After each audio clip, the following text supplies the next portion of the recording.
Assalamualaikum warahmatullahi wabarakatuh. Perkenalkan, saya Muhammad Rafiqul Alam. Saya dari kelas penyuluhan peternakan dan kesejahteraan hewan 1B. Di sini saya akan memaparkan materi tentang rahasia menjadi komunikator yang baik.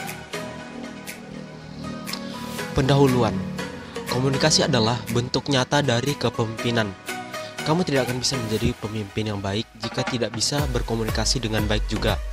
Komunikator yang baik dapat menginspirasi banyak orang. Mereka membuat hubungan yang nyata, emosional, dan personal. Peneliti di University of Chicago Booth School of Business menemukan bahwa orang-orang yang telah saling mengenal satu sama lain ternyata tidak saling mengerti dengan lebih baik dibandingkan dengan orang-orang yang baru saling mengenal.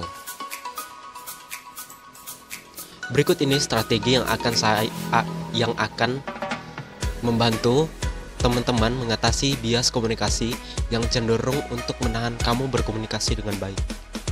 Yang pertama, bicaralah pada kelompok seperti halnya berbicara dengan seorang individu. Sebagai seorang pemimpin, kamu harus berbicara kepada banyak orang, baik saat meeting kecil maupun dalam pertemuan skala besar. Kamu perlu mengemban level kedekatan yang membuat setiap orang di ruangan tersebut merasa bahwa kamu berbicara langsung padanya. Itu yang pertama. Kemudian yang kedua, berbicara sehingga orang-orang mau mendengar kamu. Nah, komunikator yang baik membaca audiens mereka dengan hati-hati, memastikan bahwa mereka tidak menghabiskan waktu untuk sebuah pesan yang ternyata orang-orang belum tentu siap mendengarkannya. Berbicara agar orang-orang mendengarkan artinya kamu menyesuaikan pesan kamu supaya cocok dengan audiens. Apa yang audiens butuhkan, itulah yang kamu sampaikan.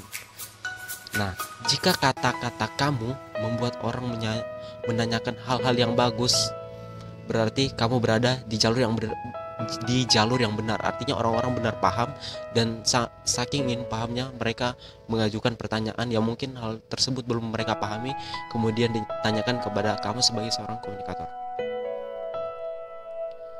Kemudian yang ketiga, dengarkanlah sehingga orang-orang akan berbicara. Salah satu godaan paling besar seorang pemimpin adalah memperlakukan komunikasi sebagai hubungan satu arah. Ketika kamu berkomunikasi, kamu harus memberikan orang-orang kesempatan untuk mengungkapkan pemikiran mereka. Nah, jika kamu menemukan bahwa kamu terkadang sering menjadi yang terakhir berbicara dalam sebuah obrolan, maka nampaknya kamu perlu mengatasi hal tersebut. Kemudian yang keempat, terhubunglah secara emosional. Komunikasi kamu tidak ada artinya jika orang-orang tidak dapat terhubung secara emosional. Hal ini cukup sulit diatasi oleh karena banyak pemimpin. Karena mereka merasa perlu membangun kepribadian tertentu. Tunjukkan pada mereka apa yang memotivasi kamu, apa yang membuat kamu peduli, apa yang membuat kamu bangun setiap pagi. Ungkapkan perasaan ini secara terbuka, dan kamu akan mendapatkan hubungan emosional dengan orang-orang yang kamu ajak bicara. Seperti itu. Kemudian yang kelima, persiapkan maksud pembicaraan kamu.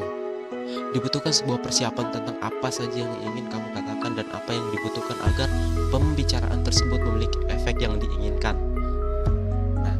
Jangan siapkan pidato.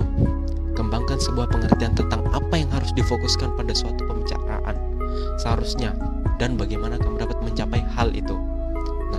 Komunikasi yang kamu jalin akan lebih meyakinkan dan tepat sasaran jika kamu menyiapkannya dari jauh-jauh hari.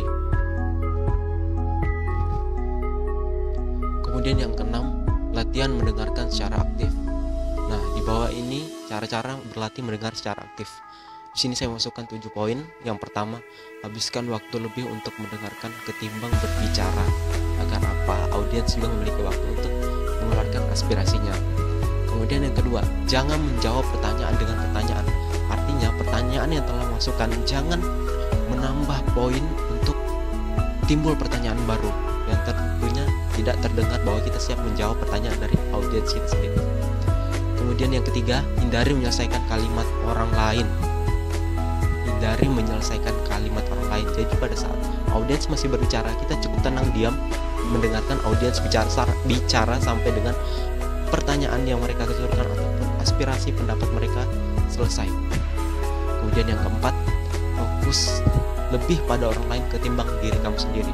Jadi tidak perlu memikirkan gerak-gerik Anda, gerak-gerik teman-teman sekalian, cukup memikirkan gerak-gerik ataupun tatap mata seorang audiens yang mungkin sedang bertanya kepada kita ataupun sedang mengeluarkan pendapat. Kita lebih fokus terhadap mereka dibanding diri kita sendiri. Kita tidak usah memikirkan penampilan kita. Kita cukup berdiri tegak menatap mata mereka. Kemudian yang kelima, bingkai apa yang orang lain telah katakan untuk meyakinkan kembali bahwa kamu telah benar-benar paham apa yang ia katakan. Nah, ini poin terpenting sekali. Kita harus membingkai kata-kata yang telah dikeluarkan, dituturkan oleh audiens, agar apa? Nampaknya kita benar-benar paham dengan apa yang dia sampaikan, sehingga mereka akan juga secara aktif seru ingin mendengarkan jawaban dari penuturan kita. Kemudian yang keenam, pikirkan apa yang akan kamu katakan setelah orang tersebut telah selesai berbicara, buat saat ia tengah berbicara. Nah, saat audiens sedang berbicara, itu di situ kita juga berpikir bahwa apa yang akan kita berikan jawabannya, tidak setelah audiens setelah bicara. Pada saat audiens bicara, kita telah berpikir di dalam pemikiran kita bahwa inilah yang akan kita tuturkan nantinya, seperti itu. Kemudian yang ketujuh, nah ini yang paling penting, jangan mencatat. Kita fokus mendengarkan suara dari audiens, jangan mencatat sama sekali, karena apa? Itu akan berpengaruh terhadap terhadap secara emosionalnya. Kita tidak memperhatikan dia, kita hanya memperhatikan suaranya. Akan alangkah lebih bagusnya agar terjadi komunikasi yang benar-benar aktif.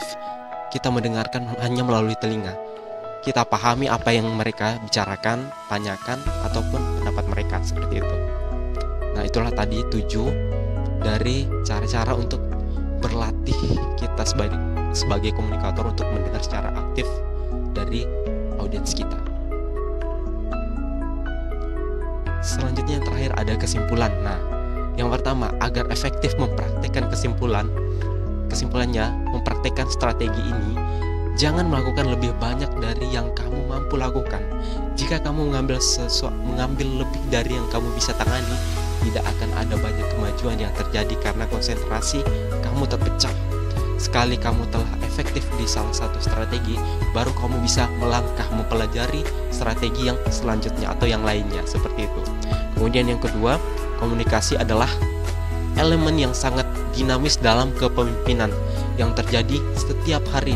So good luck, kamu akan memiliki banyak kesempatan untuk meningkatkan kemampuan kamu dalam hal ini. Oleh karena itu, terima kasih atas materi yang saya sampaikan. Semoga bermanfaat bagi kita semua. Terima kasih. Buat teman-teman yang masih ingin bertanya ataupun kurang paham dengan materi saya, bisa tanyakan langsung, follow IG saya @alamnarofa, ataupun kita bisa melalui WA saya 082296422322, ataupun langsung melalui channel Tani57. Silahkan dibuka YouTube. Terima kasih, mohon maaf jika ada kesalahan. Saya pamit undur diri. Assalamualaikum warahmatullahi wabarakatuh.